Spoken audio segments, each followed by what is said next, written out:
It's interesting to me that you started in blogging because I think historically journalists have been pushed to really stay on the facts and not reflect on the material or offer their opinions. But when I look at your style as you speak on CNN and such, you've often like used your own life experience. So one example that I recall is you've used yourself as an example as a Muslim woman to combat the image and media of Muslim women being oppressed.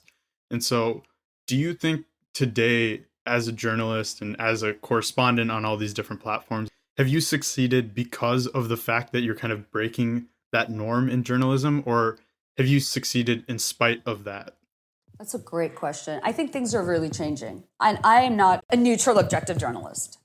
And I think right now, in the time that we're in, and especially in everything that's happening in America, as a person of color, and I talk about that, I've had a lot of prominent Black journalists come on my podcast and talk about this. Because of course, with everything that has happened with race over the past year or two with the Trump administration, I don't think you can be a person of color and be objective when the president of the United States is endorsed by the KKK. And people are like, he's not racist, that's so offensive. And when there's a Muslim ban and you're a Muslim. So I think a lot of people, when they attack me, they're like, you're not a journalist. I'm like, no, I'm not. And I'm definitely an opinion journalist. And I think you can only be a white man and be like, I'm a journalist, just reporting the facts, have nothing to say. Doesn't affect me personally.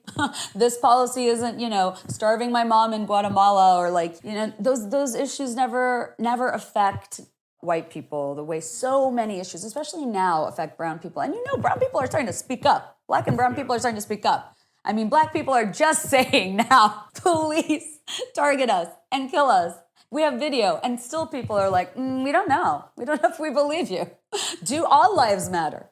So it's very, very difficult. And I'm not somebody like that. And yeah, I'm the Washington correspondent for the Daily Ittefaq in Bangladesh. But I'm not just reporting today Nancy Pelosi said this.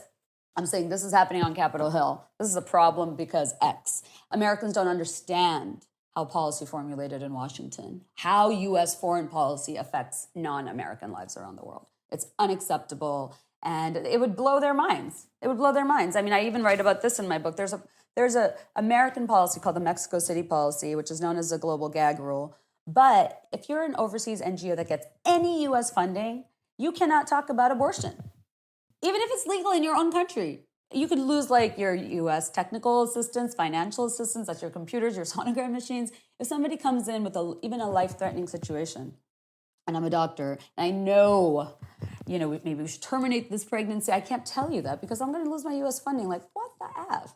Americans have no idea how our domestic abortion politics is all over the international arena.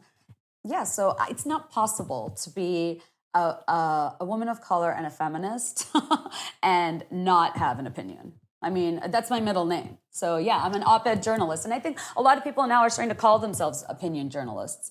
And I think there was a good couple of years, even now, there's kind of like a journalism hierarchy, like who gets to decide? Well, you're not a real journalist. I get that. And I'm like, well, are you a real journalist?